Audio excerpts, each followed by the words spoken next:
നമസ്കാരം. ചുരിക ഓൺലൈൻ മീഡിയയിലേക്ക് സ്വാഗതം. INTUC പയ്യോളി മണ്ഡലം സമ്മേളനത്തോടനുബന്ധിച്ച് മെയ് ദിനാചരണവും കൺവെൻഷനും ആദരിക്കൽ ചടങ്ങും നടന്നു. പ്രജീഷ് കുട്ടൻവള്ളി സ്വാഗതം പറഞ്ഞു. ഉദ്ഘാടനം ചെയ്യുന്നത് INTUCയുടെ കോഴിക്കോട് ജില്ലാ പ്രസിഡന്റ് ശ്രീ കെ രാജീവ് അവർകളാണ്. അദ്ദേഹത്തെ ആദ്യമായി ഈ ചടങ്ങിലേക്ക് സ്വാഗതം ചെയ്യും. നമ്മുടെ ഈ കൺവെൻഷനിൽ മുഖ്യാതിഥിയായി പങ്കെടുക്കുന്നത് മോട്ടോർ തൊഴിലാളിയുടെ ജില്ലാ പ്രസിഡന്റായ ശ്രീ കെ ഷാജി അവർകളാണ്. അദ്ദേഹത്തെ ഞാൻ ഈ ചടങ്ങിലേക്ക് സഹർഷം സ്വാഗതം ചെയ്യും. ഈ ചടങ്ങിന് അധ്യക്ഷം വഹിക്കുന്നത് നമ്മുടെ INTUCയുടെ പയ്യോളി മണ്ഡലത്തിന്റെ കർമ്മധീരനായ പ്രസിഡന്റ്, INTUCക്ക് എന്നും ഊർജ്ജവും ശക്തിയും പകർന്ന് നമ്മുടെ കൂടെ മുന്നിൽ നിന്ന് നയിക്കുന്ന ശ്രീ NM മനോജ് അവർകളാണ്. അദ്ദേഹത്തെ ഈ ചടങ്ങിലേക്ക് ഞാൻ സഹർഷം സ്വാഗതം ചെയ്യും. നമ്മുടെ ഈ ചടങ്ങിൽ ആദരവ് ഏറ്റുവാങ്ങാൻ വേണ്ടി ഇവിടെ എത്തിച്ചിട്ടുള്ള INTUCയുടെ മുൻകാല പ്രമുഖ നേതാവും KPCC മെമ്പറുമായ ശ്രീ KP രമേശൻ അവர்களാണ്. അദ്ദേഹത്തെ ഈ ചടങ്ങിലേക്ക് സഹർഷം സ്വാഗതം ചെയ്യുക. ഈ ചടങ്ങിൽ ഇവിടെ എത്തിച്ചേർത്തിട്ടുള്ള ബ്ലോക്ക് സെക്രട്ടറിമാരായ ശ്രീ ബിജിഷ DV, കോൺഗ്രസിന്റെ നേതാവായ ശ്രീ KK അശോകൻ, കുറുമണ്ണൻ രവി, നമ്മുടെ ആദരവ് ഏറ്റുവാങ്ങാൻ വേണ്ടി ഇവിടെ എത്തിച്ചിട്ടുള്ള തൊഴിലാളി നേതാക്കളായ ശ്രീ K ബിജു, മറ്റ് എല്ലാ ഈ ചടങ്ങിൽ എത്തിച്ചേർന്ന മുഴുവൻ ആൾക്കാർക്കും ഒറ്റ വാക്കിൽ സ്വാഗതം ആശംസിച്ചുകൊണ്ട് ഈ ചടങ്ങ് നിയന്ത്രിക്കുന്നതിന് വേണ്ടി ശ്രീ NM മനോജ് അവരെ ക്ഷണിക്കുന്നു. മണ്ഡല സമ്മേളന സമ്പൂർണ്ണ സമ്മേളനത്തിന്റെ ഭാഗമായി മെയ് ദിനം ആചരിക്കുകയാണ്. 6-ാം തീയതി വമ്പിച്ച പ്രകടനം പൊതുസമ്മേളനത്തോടുകൂടി സമാപിക്കുന്ന തരത്തിലേക്കാണ് ഈ പരിപാടികൾ മുഴുവൻ ചാർട്ട് ചെയ്തിട്ടുള്ളത്. ലോകത്ത് തൊഴിലാളികൾക്കെല്ലാം ഒരു ദിവസം എന്ന് പറഞ്ഞാൽ ഇന്ന് സകലമാന ഓഫീസുകളും അതുപോലുള്ള എല്ലാ പത്രമാധ്യമങ്ങളുടെ ഓഫീസ് അതുപോലെയുള്ള എല്ലാ വിഭാഗങ്ങളും ലീവാക്കി ഒരു ദിവസം ലോകത്തിന്റെ മുൻപിൽ തലയുയർത്തി തൊഴിലാളികൾ ഒരു ദിനം ആചരിക്കുന്ന ദിവസമാണ് മെയ് 1. ആ മെയ് ദിനം നമ്മൾ വളരെ സന്തോഷപൂർവ്വം ഇവിടെ ആഹ്ലാദത്തോടെ ആചരിക്കുകയാണ്. എനിക്ക് തോന്നുന്നു ഒരുപാട് തൊഴിലാളികളെ ഇന്നിവിടെ ആദരവ് കൊടുക്കുന്നുണ്ട്. പഴയകാലത്തെ നേതാക്കന്മാർ മുതൽ ഇപ്പോഴത്തെ ഹരിത കർമ്മസേന അതുപോലെ ചുമട്ട് തൊഴിലാളികൾ, ഓട്ടോറിക്ഷ വിഭാഗം, അങ്ങനെ ഒരുപാട് ആളുകൾക്ക് ആദരവ് കൊടുക്കുന്ന ഒരു വലിയൊരു ചടങ്ങ്. ഈ പരിപാടി ഔപചാരികമായി ഉദ്ഘാടനം ചെയ്യാൻ ബഹുമാനപ്പെട്ട INTUC കോഴിക്കോട് ജില്ലാ പ്രസിഡന്റ് കെ രാജീവ് അവരുടെ സ്നേഹപൂർവ്വം ക്ഷണിക്കുന്നു. അപ്പോൾ പയ്യോളി മണ്ഡല സമ്മേളനം വിപുലമായ പരിപാടികളോടുകൂടി നടക്കുകയാണ്. 6-ാം തീയതി പ്രകടനം പൊതുയോഗത്തോടുകൂടി ആ പരിപാടി അവസാനിക്കുക. ഇത് കോഴിക്കോട് ജില്ലയിൽ തന്നെ വിവിധ മണ്ഡലം കമ്മിറ്റികൾ കൺവെൻഷനുകളും പരിപാടികളും സമ്മേളനവും ഒക്കെ നടത്തുന്നുണ്ടെങ്കിലും എല്ലാ മേഖലകളിലെയും തൊഴിലാളികളെ ഏകോപിപ്പിച്ചുകൊണ്ട് മുഴുവൻ തൊഴിലാളികൾക്കും പങ്കാളിത്തം കൊടുത്തുകൊണ്ട് വളരെ ഭംഗിയായി മണ്ഡല സമ്മേളനം നടത്തുന്ന ഇതിന്റെ കമ്മിറ്റി ഭാരവാഹികളെ നിങ്ങൾ ഓരോ തൊഴിലാളികളെയും ഞാൻ INTUC കോഴിക്കോട് ജില്ലാ കമ്മിറ്റിക്ക് വേണ്ടി അഭിനന്ദിക്കുകയാണ്. ഇന്ന് വളരെ പ്രാധാന്യത്തോടു കൂടി നമ്മൾ ഈ പരിപാടിയിൽ ഹരിത കർമ്മസേന അംഗങ്ങളെ ആദരിക്കുന്നുവെന്ന് മണ്ഡല പ്രസിഡന്റ് പറഞ്ഞപ്പോൾ ഇത് വരാൻ പറ്റില്ല എന്ന് പറഞ്ഞ ഞാൻ മനോജിനോട് പറയുകയുണ്ടായി. വളരെ പ്രാധാന്യം കൊടുത്ത് ഇത്തരം ഒരു പരിപാടി നടത്തുമ്പോൾ ഇന്നത്തെ തൊഴിൽ മേഖലയിൽ ഏറ്റവും നല്ല സേവനം നടത്തുന്ന, ആവശ്യമായ വേതനം കിട്ടാത്ത, അർഹിക്കുന്ന പരിഗണന കിട്ടാത്ത ഒരുപാട് സംഘടനാ ശക്തി ഉപയോഗിച്ച് ഇനിയും നേടിയെടുക്കാനുള്ള നമ്മുടെ സമൂഹത്തിന് അനിവാര്യമായ ഒരു തൊഴിൽ വിഭാഗമാണ് ഹരിത കർമ്മസേന. അതുകൊണ്ട് തന്നെ ഇത്തരം പരിപാടികളിലൊക്കെ വളരെ ഗൗരവപൂർവ്വം ആ മേഖലകളിലെ തൊഴിലാളികളുടെ പ്രശ്നങ്ങൾ ചർച്ച ചെയ്യാൻ ഈ മണ്ഡലം കമ്മിറ്റി തയ്യാറായി എന്നത് തന്നെ വളരെ അഭിനന്ദനം അറിയിക്കുന്ന ഒരു കാര്യമായിട്ടാണ് ഞങ്ങൾ ഇതിനെ വിലയിരുത്തുന്നത്. ഓരോ ഹരിത കർമ്മസേന അംഗത്തെയും ഞാൻ ഈ സമ്മേളന വേദി അഭിവാദ്യം ചെയ്യാൻ ആഗ്രഹിക്കുകയാണ്. ഇന്ന് എല്ലാവർക്കും അറിയാം, മെയ് ദിനം നമ്മൾ പറയുന്നു ലോക തൊഴിലാളി ദിനം എന്ന് വിശേഷിപ്പിക്കുന്ന തൊഴിലാളികൾ അവന്റെ അവകാശ പോരാട്ടങ്ങൾക്ക് വേണ്ടി ജീവൻ കൊടുത്ത് ആ അവകാശ പോരാട്ടം 8 മണിക്കൂർ ജോലി ചെയ്യുന്ന ഒരുപാട് കാര്യങ്ങളിലേക്ക് കടന്നു പോകാൻ എന്ന് പ്രയാസമുണ്ട്. എന്നാലും ഒന്ന് സൂചിപ്പിക്കാതിരിക്കാൻ നിർവാഹമില്ലാത്തതുകൊണ്ട് 18-ാം നൂറ്റാണ്ടിൽ വ്യവസായവൽക്കരണം ആരംഭിച്ചതോടുകൂടി തന്നെ യൂറോപ്പിലും അമേരിക്കയിലുമൊക്കെ വളരെ വ്യാപകമായ തോതിൽ വ്യവസായവൽക്കരണം തുടങ്ങിയതോടുകൂടി തൊഴിലാളി മുതലാളി എന്ന ഒരു 2 വിഭാഗങ്ങൾ പ്രബലമായി വന്നു. ആ മുതലാളിത്തം പാവപ്പെട്ട തൊഴിലാളികളെ 12-16 മണിക്കൂർ ആവശ്യത്തിന് വിശ്രമമോ ഭക്ഷണമോ വേതനമോ നൽകാതെ ചൂഷണം ചെയ്യാൻ തുടങ്ങി. അങ്ങനെ 18-ാം നൂറ്റാണ്ടിന്റെ തുടക്കം മുതൽ തൊഴിലാളികൾ വിവിധ മേഖലകളിൽ തൊഴിൽ സമൂഹം വളർന്നുകൊണ്ട് അങ്ങനെ യൂറോപ്പിലും അമേരിക്കയിലും കാനഡയിലും ഒക്കെ വളർന്നു വന്ന തൊഴിൽ സമൂഹം വലിയ ചൂഷണത്തിന് വിധേയമായി. അക്കാലത്തൊന്നും ഇന്നൊക്കെ നമുക്ക് ഒരുപാട് പ്രയാസങ്ങളുണ്ട്, ഒരുപാട് ചൂഷണങ്ങൾ നടക്കുന്നുണ്ട്. പക്ഷേ ഇന്നത്തെ ജനതയ്ക്കൊക്കെ ചിന്തിക്കാൻ കഴിയുന്നതിലും എത്രയോ വലിയ ചൂഷണമായിരുന്നു ആ കാലഘട്ടത്തിൽ നടന്നത്. അങ്ങനെയാണ് അവസാനമായി എല്ലാ ചൂഷണങ്ങളെയും എതിർക്കണമെന്ന തീരുമാനത്തോടു കൂടി അമേരിക്കയിലും കാനഡയിലും ഒക്കെയുള്ള തൊഴിലാളികൾ സംഘം ചേരുകയും ഒരു നേതൃത്വവുമില്ലാതെ, ഒരു രാഷ്ട്രീയ പ്രതിബദ്ധതയുമില്ലാതെ, ഒരു രാഷ്ട്രീയ പാർട്ടിയുടെയും സഹകരണമില്ലാതെ തൊഴിലാളികൾ ഒറ്റയ്ക്ക് അതിൽ നിന്ന് വളർന്നു വന്ന നേതാക്കളുടെ നേതൃത്വത്തിൽ തൊഴിലാളികൾ സംഘം ചേർന്ന് 1886 മെയ് 1 8 മണിക്കൂർ ജോലി മാത്രമേ ചെയ്യൂ എന്ന് പ്രഖ്യാപിച്ചുകൊണ്ട് സമരത്തിലേക്ക് പോവുകയാണ്. ഇവിടെ ചരിത്രം അങ്ങനെയാണ് നമ്മളോട് പറയുന്നത്. അങ്ങനെ മെയ് 1 മുതൽ മെയ് 3 വരെ സമരം ചെയ്തപ്പോൾ 3 സമരത്തിൽ പോലീസ് വെടിവെപ്പുണ്ടാവുകയും ആ പോലീസ് വെടിവെപ്പിൽ മരിച്ച 2 തൊഴിലാളികൾ, ആ തൊഴിലാളികൾ മരിച്ചതോടുകൂടി വലിയ പ്രതിഷേധമായി മാറുകയാണ്. അങ്ങനെ മെയ് 4 അതുവരെ ലോകം കണ്ട ഏറ്റവും വലിയ തൊഴിലാളി പ്രകടനം നടക്കുകയാണ്. തൊഴിലാളികളുടെ പ്രതിഷേധ യോഗം നടക്കുകയാണ്. രാപ്പകൽ ഭേദമന്യേ നടന്ന ആ തൊഴിലാളി പ്രക്ഷോഭത്തിൽ വലിയൊരു ബോംബ് സ്ഫോടനം ഉണ്ടാവുകയും 6 തൊഴിലാളികളും 7 പോലീസുകാരും മരണപ്പെട്ടു. അതിനെ തുടർന്ന് പോലീസിന്റെ ഭീകരവാഴ്ച തൊഴിലാളികൾക്ക് ജീവിക്കാൻ കഴിയാത്ത രീതിയിൽ മുതലാളിമാരുടെ ഒത്താശയോടുകൂടി ഭരണകൂടം തൊഴിലാളികളെ ഭീകര മർദ്ദനത്തിന് വിധേയമാക്കുകയും 7ഓളം തൊഴിലാളികളെ തൂക്കിലേറ്റാൻ കോടതി വിധിക്കുകയുണ്ട്. വളരെ വേഗത്തിൽ 886 മെയ് 4 നടന്ന സംഭവവുമായി ബന്ധപ്പെട്ട് അറസ്റ്റ് ചെയ്യപ്പെട്ട തൊഴിലാളികൾ വളരെ പെട്ടെന്ന് വിചാരണയ്ക്ക് വിധേയമാവുകയും 887 നവംബറിൽ അന്ന് തൂക്കുകയർ വിധിക്കപ്പെട്ട തൊഴിലാളികളിൽ 4 പേരെ, ഒരാൾ ആത്മഹത്യ ചെയ്തു, 2 ശിക്ഷ ജീവപര്യന്തമായി കുറച്ചു, ബാക്കി 4 പേരെ പരസ്യമായി തൂക്കിക്കൊന്നുകൊണ്ട് തൊഴിലാളി സമരത്തെ അടിച്ചമർത്താൻ മുതലാളിമാരും ഗവൺമെന്റും കൂടി ഒരുമ്പെട്ടു.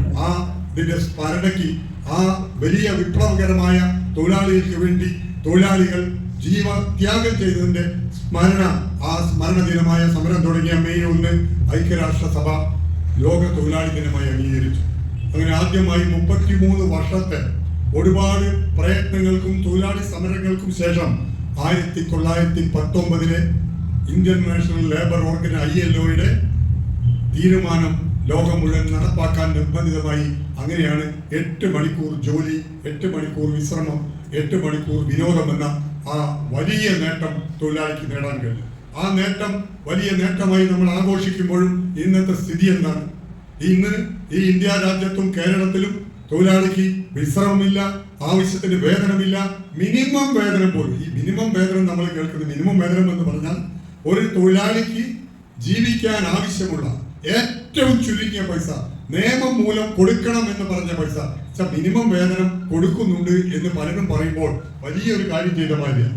മിനിമം വേതനം എന്ന് പറഞ്ഞാൽ കൊടുക്കാവുന്ന ഏറ്റവും കുറഞ്ഞ വേതനമാണ്. അതിന് മുകളിലേക്കാണ് വേതനം കൊടുക്കേണ്ടത്. പക്ഷെ മിനിമം വേതനത്തിൽ നിന്ന് ഒരു പൈസ പോലും കൂട്ടിക്കൊടുക്കാൻ സാധിക്കാതെ 8 മണിക്കൂർ ജോലി ചെയ്യുന്ന തൊഴിലാളി 6 മാസം കൂടുമ്പോൾ മിനിമം വേതനത്തിന് DA കൂട്ടിക്കൊടുക്കുന്നുണ്ട്. പല കമ്പനികളും, ഈവൻ ഗവൺമെന്റ് സ്ഥാപനങ്ങൾ വരെ അവർക്ക് മതിയായ വേതനങ്ങൾ കൊടുക്കുന്നില്ല. ഹരിത കർമ്മസേന പോലുള്ള തൊഴിലാളികൾക്ക് വളരെ നിയമം വ്യക്തമാക്കപ്പെട്ട ഈ ആരോഗ്യ സംരക്ഷണവുമായി ബന്ധപ്പെട്ട ഗ്ലൗസുകൾ കൊടുക്കണം, ഷൂവുകൾ കൊടുക്കണം, ഡ്രസ്സുകൾ കൊടുക്കണം, ഇങ്ങനെ തുടങ്ങി ഒരുപാട് ക്ലീനിങ് തൊഴിലാളികളുമായി ബന്ധപ്പെട്ട് നമുക്കറിയാം, പലർക്കും അറിയുമെന്നറിയില്ല, ക്ലീനിങ് തൊഴിലാളികളുമായി ബന്ധപ്പെട്ട് നമ്മുടെ നാട്ടിൽ വലിയ നിയമങ്ങളുണ്ട്. ഈ നിയമങ്ങളെ പറ്റി നമ്മൾ പഠിക്കേണ്ടതാണ്. ഈ സഫായി കർമ്മചാരി കോർപ്പറേഷൻ, അങ്ങനെ ഒരു സാധനം ഇന്ത്യ രാജ്യത്തുണ്ട്. സഫായി കർമ്മചാരി കോർപ്പറേഷൻ എന്ന് പറഞ്ഞാൽ നമ്മുടെ ക്ലീനിങ് മേഖലയിൽ പെട്ട തൊഴിലാളി. ആ കോർപ്പറേഷന്റെ ചെയർമാൻ ഡൽഹിയിൽ ഇരിക്കുന്ന ആള് കേന്ദ്ര ക്യാബിനറ്റ് മന്ത്രിയുടെ അധികാരങ്ങളുള്ള ആളാണ്. നമ്മൾ പരാതി കൊടുത്തിട്ട് റെയിൽവേ തൊഴിലാളികളുമായിട്ട് ബന്ധപ്പെട്ട് റെയിൽവേയിലെ ക്ലീനിങ് തൊഴിലാളികളെ, സ്ത്രീകളെ വളരെയധികം ബുദ്ധിമുട്ടിക്കുന്നു എന്ന് നമ്മൾ പരാതി കൊടുത്തിട്ട് അദ്ദേഹം പാലക്കാട് വന്നിരുന്നു. ആ സഫായി കർമ്മചാരി കമ്മീഷൻ പുറപ്പെടുവിച്ച, അതുപോലെ ഗവൺമെന്റ് ഓഫ് ഇന്ത്യ പുറപ്പെടുവിച്ച ഒരുപാട് നിയമങ്ങളുണ്ട്. ഇവർക്കെല്ലാം സൗകര്യങ്ങൾ, അപകടകരമായ ഏരിയകൾ ജോലി ചെയ്യുന്നതാണ്, വേസ്റ്റുകൾ കൈകാര്യം ചെയ്യുന്നവർക്ക് ആരോഗ്യ പ്രശ്നങ്ങൾ ഉണ്ടാകാം. ആ ആരോഗ്യ പ്രശ്നങ്ങളിൽ നിന്ന് രക്ഷ നേടാൻ വേണ്ട സംരക്ഷണത്തിനുള്ള ആയുധങ്ങൾ മുഴുവൻ നൽകണം. ഇതിനൊക്കെ പുറമെ നിങ്ങൾക്കറിയോ, ഈ തൂപ്പുവേല ചെയ്യുന്നവർക്ക് ഒരു വില്ലേജ് ഓഫീസർ തൂപ്പുവേല ചെയ്യുന്ന ആളാണ് എന്നൊരു കടലാസ് കൊടുത്താൽ എല്ലാ പബ്ലിക് സെക്ടർ ബാങ്കിൽ നിന്നും 4% പലിശയ്ക്ക് നിങ്ങൾക്ക് ലോൺ തരണം. എല്ലാ കുട്ടികളും വിദ്യാഭ്യാസം കൊടുത്ത് സംസ്ഥാനത്തിന്റെ പുറത്തു പോയി 8% 9% പലിശ കൊടുക്കുമ്പോൾ നിങ്ങൾ തൂപ്പുവേല ചെയ്യുന്ന ആളാണെന്ന് വില്ലേജ് ഓഫീസർ സർട്ടിഫിക്കറ്റ് തന്നാൽ 4% തരണം. നിങ്ങൾക്ക് ഈ ക്ലീനിങ് ജോലിയുമായി ബന്ധപ്പെട്ട യന്ത്ര സാമഗ്രികൾ വാങ്ങാൻ 10 ലക്ഷം വരെ 4% പലിശയ്ക്ക് ലോൺ. നിങ്ങൾ ഏതെങ്കിലും ബാങ്കിൽ പോയി ചോദിച്ചാൽ നിങ്ങൾക്ക് അത് കിട്ടുന്നുണ്ടോ? ആർക്കെങ്കിലും അറിയോ ഇതിനെപ്പറ്റി? ഇത്തരം കാര്യങ്ങളൊക്കെ അവിടെയാണ് നമ്മുടെ സംഘടനയുടെ വിജയം. ഗവൺമെന്റ് നമ്മൾക്ക് വേണ്ടി നടപ്പിലാക്കുന്ന എല്ലാ കാര്യങ്ങളും അവിടെ നമുക്ക് എന്താണ് ഭയപ്പാട്? ഞാൻ എന്റെ അവകാശം ചോദിച്ചാൽ നാളെ ജോലിക്ക് വരണ്ട എന്ന് പറയുന്ന മുതലാളിമാർ, പറയുന്ന മാനേജ്മെന്റ്, പറയുന്ന മുനിസിപ്പാലിറ്റി, പറയുന്ന ഗവൺമെന്റ് ഉദ്യോഗസ്ഥന്മാർ വരെയുള്ള ഒരു സ്ഥലത്താണ് നമ്മൾ ജീവിക്കുന്നത്. അതുകൊണ്ട് തന്നെ നമ്മുടെ സംഘടനാ ശക്തി നമ്മൾ വളർത്തിക്കൊണ്ടുവരണം. സംഘടിതമായിരിക്കണം. നമ്മളിൽ ഒരു തൊഴിലാളിക്ക് ഒരു പ്രശ്നമുണ്ടായാൽ എല്ലാം മറന്ന് ഒറ്റക്കെട്ടായി പ്രതികരിക്കാൻ നമുക്ക് സാധിക്കണം. നമ്മുടെ സംഘടനാപരമായ പ്രശ്നങ്ങൾ, ഈ ഏതൊക്കെ പ്രശ്നങ്ങൾ സംഘടന കൈകാര്യം ചെയ്യണം എന്നുള്ളതിനെ പറ്റി നമുക്ക് നല്ല നിശ്ചയം ഉണ്ടാവണം. സംഘടനാപരമായ പ്രശ്നങ്ങൾ, ജോലി സംബന്ധമായ പ്രശ്നങ്ങൾ, കുടുംബപരമായ പ്രശ്നങ്ങൾ, ആരോഗ്യപരമായ പ്രശ്നങ്ങൾ, സാമ്പത്തികമായ പ്രശ്നങ്ങൾ, ഒരു തൊഴിലാളിയുടെ എല്ലാ പ്രശ്നത്തിലും ഇടപെടാനും സഹായിക്കാനും ആർക്ക് സാധിക്കണം? സംഘടനയ്ക്ക് സാധിക്കണം. സംഘടന എന്റെ ഒരു സംരക്ഷണ കവചമാണെന്ന് ഒരു തൊഴിലാളിക്ക് തോന്നണം. ഇവിടെ മനോജ് മണ്ഡലം പ്രസിഡന്റ് ആയിട്ടുണ്ട്. മനോജ് നിങ്ങളെ കാര്യത്തിൽ ഇടപെടുന്നെങ്കിൽ ആ മനോജിന്റെ സഹായം നിങ്ങൾക്ക് ലഭിക്കേണ്ടത് നിങ്ങളുടെ അവകാശമായി നിങ്ങൾക്ക് തോന്നുന്ന രീതിയിലായിരിക്കണം മനോജ് പെരുമാറേണ്ടത്. മനോജിന്റെ സേവനം ആ സംഘടനാ പ്രസിഡന്റ് എന്ന നിലയ്ക്ക് നിങ്ങൾക്ക് ചോദിച്ചു വാങ്ങാൻ അവകാശമുള്ളവരാണ് നിങ്ങൾ എന്ന രീതിയിലാണ് നമ്മുടെ സംഘടന വളർന്നു വരേണ്ടത്. കാരണം ഏതൊരു തൊഴിലാളിക്കും എന്റെ സംഘടന എന്നൊരു തോന്നൽ നമ്മുടെ INTUC പറ്റി ഉണ്ടാവും. ഇന്നിപ്പോ ഒരു വരാത്ത പലരുണ്ടാവും. മനോജ് നാളെ വിളിച്ചന്വേഷിക്കണം, എന്തുകൊണ്ട് നിങ്ങൾ വന്നില്ല? ഒരുപക്ഷെ അസുഖമായിരിക്കാം, അല്ലെങ്കിലും എന്തെങ്കിലും പ്രോബ്ലം ഉണ്ടായിരിക്കാം എന്ന് നമ്മൾ മനസ്സിലാക്കണ്ടേ? അങ്ങനെ നമ്മൾ വിളിച്ചു ചോദിക്കുമ്പോൾ ആ തൊഴിലാളിക്കും ഒരു ബോധ്യം ഉണ്ടാകും. സംഘടനയിൽ ഞാൻ ഇന്ന് ചെല്ലാത്തത് കൊണ്ട് സംഘടനാ പ്രസിഡന്റോ സെക്രട്ടറിയോ എന്നെ വിളിച്ചു. ഞാൻ സംഘടനയ്ക്ക് പ്രധാനപ്പെട്ട ആളാണ്, പ്രിയപ്പെട്ട ആളാണ്. എന്നെ കാണാത്തപ്പോൾ എന്റെ സംഘടന എന്നെ പറ്റി അന്വേഷിക്കുന്നു എന്നൊരു തോന്നൽ ആ തൊഴിലാളിക്ക് ഉണ്ടാവണം. അങ്ങനെ ഒരു കൂട്ടായ്മ വളർത്തിയെടുത്ത് നിങ്ങളെല്ലാം ഒറ്റക്കെട്ടായി INTUC എന്ന് പറഞ്ഞാൽ എല്ലാവർക്കും അഭിമാനിക്കാവുന്ന രീതിയിൽ എല്ലാ മേഖലയിലും INTUC തൊഴിൽ ഹരിതകർമ്മസേനയുണ്ട്, അംഗനവാടിയുണ്ട്, ആശാ വർക്കേഴ്സ് ഉണ്ട്, മോട്ടോർ തൊഴിലാളികളുണ്ട്, ഇലക്ട്രിസിറ്റി ബോർഡിലുണ്ട്, KSRTCയിലുണ്ട്, KSF, എല്ലാ മേഖലയിലും തൊഴിലാളി. ആർക്കെങ്കിലും അറിയോ മറ്റുള്ളവരെ? നിങ്ങളുടെ വീട്ടിലൊക്കെ ഉള്ള തൊഴിലാളികൾ ഏത് യൂണിയനാ മെമ്പർ നിങ്ങൾക്ക് അറിയോ? ഞാൻ ചോദിക്കട്ടെ. ഇവിടെയൊക്കെ ഉള്ള ആൾക്കാരുടെ വീട്ടിൽ ഇലക്ട്രിസിറ്റി ബോർഡിൽ ആളുണ്ടാവും, KSRTCയിൽ ആളുണ്ടാവും, ബാങ്കുകളിൽ ആളുണ്ടാവും, LICയിൽ ആളുണ്ടാവും, KSFയിൽ ആളുണ്ടാവും, ഹോസ്പിറ്റലുകളിൽ ആളുണ്ടാവും, എല്ലാ സ്ഥലത്തും ഉണ്ടാവും. ഇവരൊക്കെ ഏത് യൂണിയനിലാണെന്ന് നിങ്ങൾക്ക് അറിയോ? ഇന്നലെ വരെ അറിഞ്ഞിട്ടില്ലെങ്കിൽ പോകട്ടെ, ഇന്ന് വൈകുന്നേരം എന്താ ചോദിക്കണം. ഓട്ടോറിക്ഷ ഓടിക്കുന്ന ആളുണ്ടാവും, ബസ് ഓടിക്കുന്ന ആളുണ്ടാവും. അവരോട്, ഏട്ടനോട്, ഭർത്താവിനോട്, അനിയനോട് വെട്ടിച്ചെന്നാൽ ചോദിക്കണോ നിങ്ങളൊക്കെ ഏത് യൂണിയനിലാണ് വർക്ക് ചെയ്യുന്നത്? അപ്പൊ അറിയാം എന്തായാലും എല്ലാവരും INTUC ആയിരിക്കില്ല. ആ തൊഴിലാളിയെ എന്തുകൊണ്ട് അയാൾ INTUCയിൽ നിൽക്കുന്നില്ല എന്ന് മനസ്സിലാക്കി എന്തെങ്കിലും കാതലായ പ്രശ്നമുണ്ടെങ്കിൽ അത് പരിഹരിച്ചുകൊണ്ട് നമ്മുടെ കുടുംബത്തിലെ മുഴുവൻ തൊഴിലാളിയും INTUCയോടൊപ്പം നിൽക്കുന്നു എന്ന് നമ്മൾ ഉറപ്പുവരുത്തണം. തൊഴിലുറപ്പ് തൊഴിലാളികൾ, ഒരുപാട് പ്രശ്നങ്ങളുണ്ട് തൊഴിലുറപ്പ് തൊഴിലാളികൾക്ക്. ആ പയ്യോളി മുനിസിപ്പാലിറ്റിയിലൊക്കെ ഒരുപാട് പണം കിട്ടാനുണ്ടെന്ന് എനിക്കറിയാം. മുനിസിപ്പാലിറ്റി സ്വന്തം ഫണ്ടിൽ നിന്ന് എടുത്തു കൊടുത്ത പണം പോലും ഇന്ന് തിരിച്ചു കൊടുക്കുന്നില്ല ഗവൺമെന്റ്, നമുക്കറിയാം. ഒരുപാട് പ്രശ്നങ്ങളുണ്ട്. ഓൺ ഫണ്ടിൽ നിന്ന് പണം ചെലവാക്കിയാൽ ആ പണം സ്കിൽഡ്, സെമി സ്കിൽഡ് പോലെ വർക്കുകൾ ചെയ്ത് വലിയ കൂലികൾ കൊടുക്കാൻ നമുക്ക് സാധിക്കും. ഏത് പഞ്ചായത്ത്, ഏത് മുനിസിപ്പാലിറ്റിയാണ് അത്തരം കാര്യത്തിന് മുന്നിട്ടിറങ്ങുന്നത്? ഒരു പഞ്ചായത്തോ മുനിസിപ്പാലിറ്റിയോ ഇറങ്ങുന്നില്ല. ഇവിടെ UDF ഭരിക്കുന്ന മുനിസിപ്പാലിറ്റിയാണ് അല്ലേ? എന്നിട്ട് ഞാനും കഴിഞ്ഞ ദിവസം ഒരു ഇഷ്യൂമായി ബന്ധപ്പെട്ട് മുനിസിപ്പൽ ചെയർമാനെ വിളിച്ചിരുന്നു. നമ്മുടെ തൊഴിലാളികളെ അവകാശമുള്ള തെരുവിൽ കച്ചവടം ചെയ്യാൻ അവകാശമുള്ള തെരുവ് കച്ചവടക്കാരനോട് ഇറങ്ങിപ്പോകാൻ പറയാനും ഭീഷണിപ്പെടുത്താനും, അത് UDF ആയാലും കോൺഗ്രസ് ആയാലും മുസ്ലിം ലീഗ് ആയാലും, അത്തരം തൊഴിലാളിയുടെ അവകാശത്തിന്റെ മേലെ വാളോങ്ങിയാൽ ആ ഓങ്ങിയ കൈ നമ്മൾ അറത്തു മാറ്റും എന്ന കാര്യത്തിൽ ഒരു തൊഴിലാളിക്കും സംശയം വേണ്ട. നമ്മൾ എന്തിനാണ് നിലനിൽക്കുന്നത്? നമ്മുടെ ജോലി എന്താ? നമ്മൾ തൊഴിലാളി സംഘടനയാണ്. ആ തൊഴിലാളി സംഘടന ശക്തിപ്പെടുത്തി ആ ശക്തി ഉപയോഗിച്ച് ഇന്ത്യൻ നാഷണൽ കോൺഗ്രസിന്റെ നേതൃത്വത്തിൽ കോൺഗ്രസിനെ അധികാരത്തിൽ കൊണ്ടുവരിക എന്നതാണ് നമ്മുടെ ലക്ഷ്യം. അതിന് നമ്മൾ കോൺഗ്രസിന് വേണ്ടി നമ്മൾ പ്രവർത്തിക്കുന്നു, അവർ അധികാരത്തിൽ കൊണ്ടുവരും. പക്ഷേ ഇവിടെയുള്ള ഒരു തൊഴിലാളിക്കെതിരായി, തൊഴിലാളിയുടെ അവകാശങ്ങൾക്കെതിരായി കോൺഗ്രസ് അല്ല, മുസ്ലിം ലീഗ് അല്ല, UDF അല്ല, CPM അല്ല, ആരായാലും തൊഴിലാളിയുടെ അവകാശങ്ങൾക്കെതിരെ നിന്നാൽ ഒരു തൊഴിലാളി സംഘടന എന്ന നിലയ്ക്ക് അതിനെതിരായി ശക്തമായി പട നയിക്കുന്നത് ഇവിടുത്തെ INTUC ആകും എന്ന് പറയാൻ കൂടി ഞാൻ എന്നുള്ള ഒരൊറ്റ ആ കൺസെപ്റ്റിലാണ് നമ്മൾ നിലകൊള്ളുന്നത്. രാജീവേട്ടനോടെ കുറെ കാര്യങ്ങൾ രാഷ്ട്രീയപരമായിട്ട് ചെറിയത് പോയി, പക്ഷെ ഞാൻ രാഷ്ട്രീയത്തിലേക്കൊന്നും കിടക്കുന്നില്ല. തൊഴിലാളി എന്ന് പറയുന്നത് ഒരു പാർട്ടിയുടെയും ചട്ടകമാകരുത്. സത്യത്തില് ആ രീതിയിൽ പ്രവർത്തിച്ചാൽ മാത്രമേ, കാരണം ഇന്ന് നമ്മൾ ഈ പ്രതികരിക്കുന്ന INTUC എന്ന് പറയുന്ന പാർട്ടി സംഘടന സ്വതന്ത്രമായിട്ടുള്ള ഒരു സംഘടന. അത് ജവഹർലാൽ നെഹ്റുവും ഗാന്ധിജിയും അടക്കമുള്ള നേതാക്കന്മാരുണ്ടാക്കിയത്. അതെന്താന്ന് വെച്ചാൽ പാർട്ടി സംവിധാനത്തിലൂടെ പ്രവർത്തിക്കുകയാണെങ്കിൽ ഈ ട്രേഡ് യൂണിയൻ ഒരിക്കലും തൊഴിലാളികളുടെ അവകാശങ്ങൾക്ക് വേണ്ടി നേടിയെടുക്കാൻ വേണ്ടി പറയാൻ സാധിക്കില്ല. ഇപ്പൊ തന്നെ ചൈനയിലും മറ്റ് സോവിയറ്റ് യൂണിയൻ, റഷ്യയിലൊക്കെ നടക്കുന്നത് എന്താണെന്ന് വെച്ചാൽ അവിടെ 12 മണിക്കൂറും 16 മണിക്കൂറാണ് തൊഴിൽ. ആർക്കും അറിയില്ല. കാരണം പാർട്ടിക്ക് അപ്പുറത്തേക്ക് പോയി കഴിഞ്ഞിട്ടുണ്ടെങ്കിൽ അവന്റെ ഏത് നേതാവാണ് ഉച്ചരിക്കുന്നത് അവന്റെ തല ഉണ്ടാവില്ല. അതുപോലെ തന്നെയാണ് ഇന്ത്യ രാജ്യത്ത് ഇപ്പൊ വന്നുകൊണ്ടിരിക്കുന്നത്.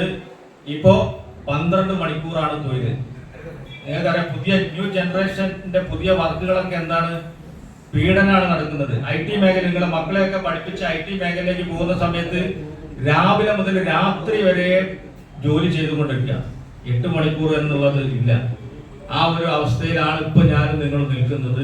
ഇപ്പൊ ഹരിത കർമ്മസേനയുടെ വിവിധ വിഭാഗത്തിലുള്ള ആളുകൾ ഇവിടെ എത്തിയിട്ടുണ്ട്, അവരെ ആദരിക്കുന്നത്. ഇതൊരു പുതിയൊരു തൊഴിൽ മേഖലയാണ് ഈ ഹരിത കർമ്മസേന എന്ന് പറയുന്നത്.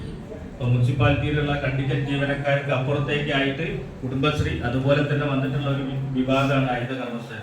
ഈ സേന എന്ന് പറയുന്നത് ഇവർക്കും സർക്കാർ റൂൾ പ്രകാരമുള്ള ശമ്പളം കിട്ടാൻ അർഹതയുണ്ട് എന്നുള്ളതാണ് ഉദ്ഘാടക പ്രസംഗിയോട് പറഞ്ഞിട്ടുള്ളത്.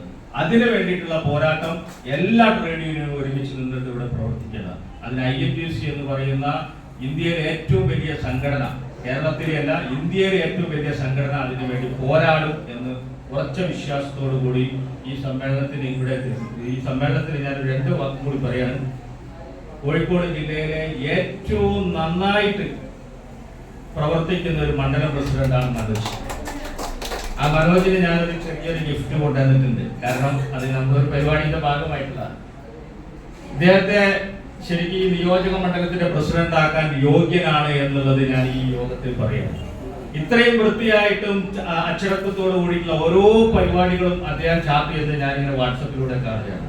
അതുപോലെ തന്നെ ജനകീയമായിട്ടുള്ള ഓരോ വിഷയങ്ങളും പാർട്ടി ചിലപ്പോൾ കൈവെക്കാൻ മടിക്കുന്ന സ്ഥലത്ത് പോലും മനോജ് അവിടെ കൈവെക്കുന്നുണ്ട്.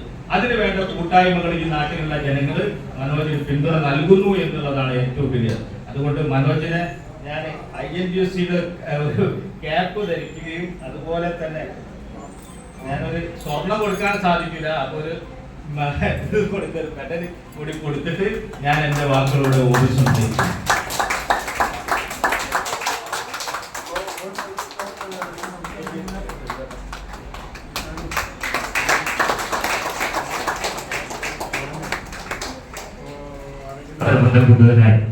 ജില്ലാ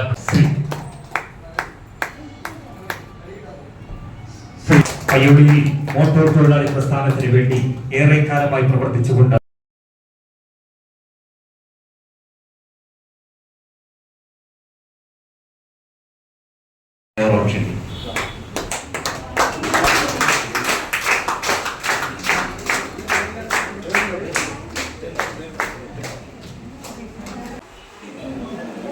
okay, thank U.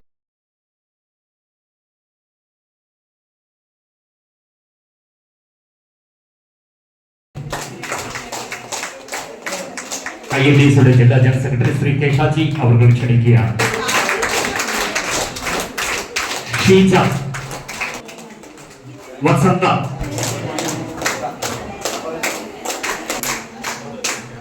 ബിൽബു FK,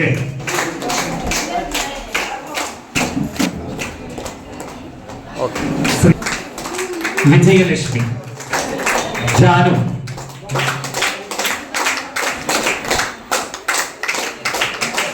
Asma,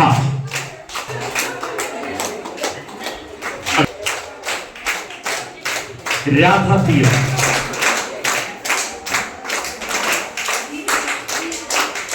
ലജിഷ, നൽകുന്നതിനായി സുനിത,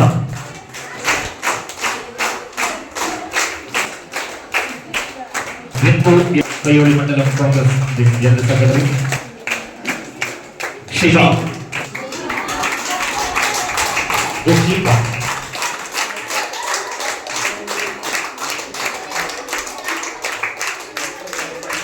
മൊമെന്റോ നൽകുന്നതിനായി ശ്രീ കുറുമണ്ണൻ രവീന്ദ്രൻ അവർ ജഷീബ. അടുത്തതായി മൊമെന്റോ നൽകുന്നതിനായി INDC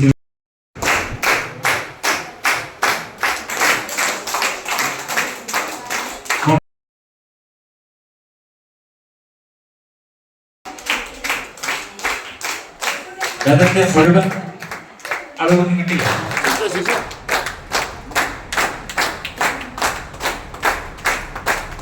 പയ്യോളി നഗരസഭയിലെ പ്രവർത്തന മികവിനായി ഹരിത കർമ്മസേനയ്ക്ക് അർഹതയുള്ള അംഗീകാരം INDC പയ്യോളി മണ്ഡല സമ്മേളനത്തോടനുബന്ധിച്ച് ഹരിത കർമ്മസേനയ്ക്ക് മൊമെന്റോ വിതരണം ചെയ്യുന്നത് കോഴിക്കോട് ജില്ലാ INDCയുടെ ആദരണീയനായ പ്രസിഡന്റ് ശ്രീ കെ രാജീവ് അവർ.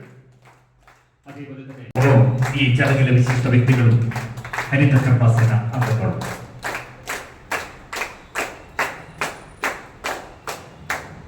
KP Rameshan, Bijisha VVM, കുറുമണൽ Raveendran, Sai Rajendran VK, Soman TT, PTK Govindan, TM Babu Kizhakkayil, Ashokan EK Biju, രാധാപുത്തൻ മരച്ചാലിൽ, MK Muneer എന്നിവർ സംസാരിച്ചു.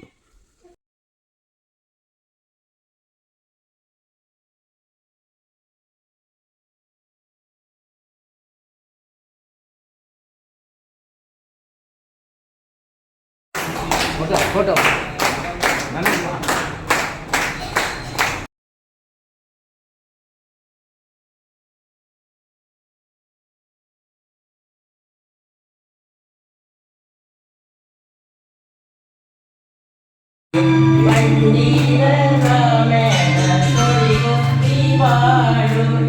ഈ വിധം